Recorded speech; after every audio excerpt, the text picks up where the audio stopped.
দেখছেন Kolkata TV digital. আমি অরিত্র আপনাদের সঙ্গে একটু চাকরি বাকরির খবর দিই। কর্মসংস্থান, নিয়োগ কোথায় কি হচ্ছে, কোথায় চাকরি যাচ্ছে, চাকরিই যাচ্ছে, নিয়োগ হচ্ছে কিনা আমি বলতে পারবো না।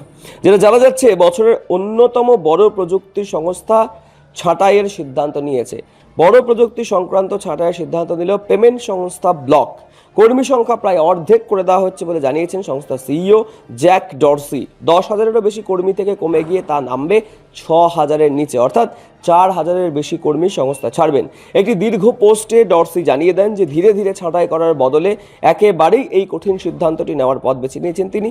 তার কথায়, ছোট ছোট দফায় যদি ছাঁটাই করা হয় তাহলে কর্মীদের মধ্যে অনিশ্চয়তা এবং অবিশ্বাস আরও বাড়ত। তবে তিনি স্পষ্ট করে বলছেন যে এই পদক্ষেপটি আর্থিক দুরবস্থার কারণে নেওয়া হয়নি। সংস্থার ব্যবসা মজবুত রয়েছে, গ্রস প্রফিট বাড়ছে এবং লাভের হারও উন্নতির দিকে বলে দাবি করেছেন তিনি। এই ডরসির মতে কৃত্রিম বুদ্ধিমত্তা ভিত্তিক টুলস এবং ছোট ফ্ল্যাট টিম কাঠামো ভবিষ্যতের কাজের ধরনগুলি বদলে দিচ্ছে এবং সেই বদলের সাথেই নিজেদের মানিয়ে নেওয়ার জন্য এই বিরাট রদবদল। পক্ষান্তরে বলা ভালো, এআই এর জন্যই নাকি এই ধরনের রদবদল করা হয়েছে। ছাঁটাই হওয়া কর্মীদের জন্য মোটা সেভারেন্স প্যাকেজ ঘোষণা করা হয়েছে।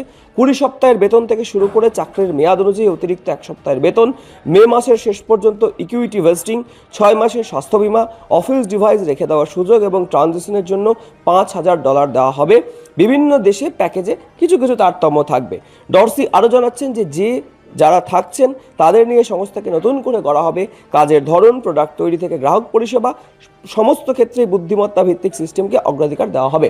উল্লেখ্য, এই ব্লকের অধীনে রয়েছে স্কোয়ার এবং ক্যাশ অ্যাপের মতো প্ল্যাটফর্ম। আর চলতি বছরে ফিনটেক দুনিয়ায় এটিই অন্যতম বড় কর্মী ছাঁটাই বলেই মনে করছেন যারা এইসব কাজ নিয়ে নাড়াচাড়া করেন বা এইসব বিষয়ে খবর রাখেন তারা।